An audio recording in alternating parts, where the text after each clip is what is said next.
کار خدا شد جانم نموند آوالم دا آوالم براسه اون مردم زن کردم که یک آرامی بیا یک خوشی دا زندگیم بیا پریشانم کرد تکت کم کرد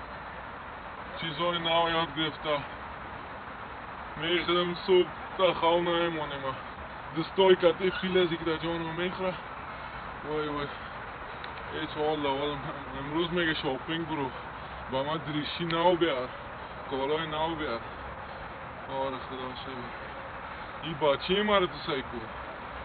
مردم اولاد میکنه که اگه واصل میکنه ما را سایکو رفتیم مایکل جکسن 2011 شده برازی از کجا کنم کالا از کجا کنم بوت میخواه هر روز کار کامرای کم تکا شد دایی پیری و زایری مردم مرا نام شادولا موندن یک وقت رئیس بودم با عزت در خانه خود میرفتم ای خدا تو باش بشن خدا شوی زنک مید آل بیال شدیم یک رازش براتان میگم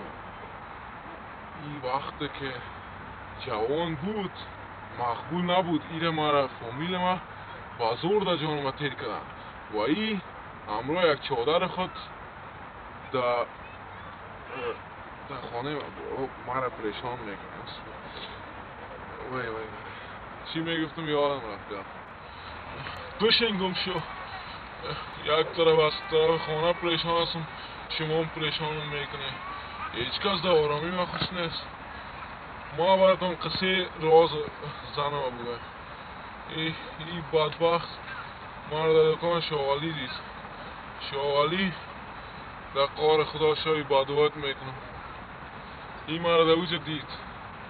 دیدمش خوشم آمد جوانی بود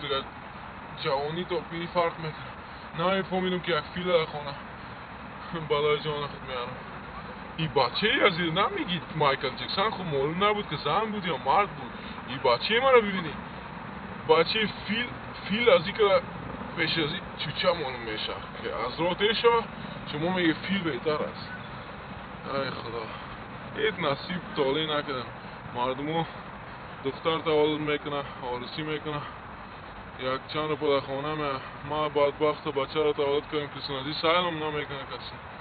ای خدا وقت ما را زدی در گو چی ما این سر به خود یکم مریض شدیم تکلیف پیدا کنیم این سر به خود گپ صدا میاد ما باید برم دیگه پشت کار خود میایم بخیر میبینم برو دیگه خدا حافظ کنیم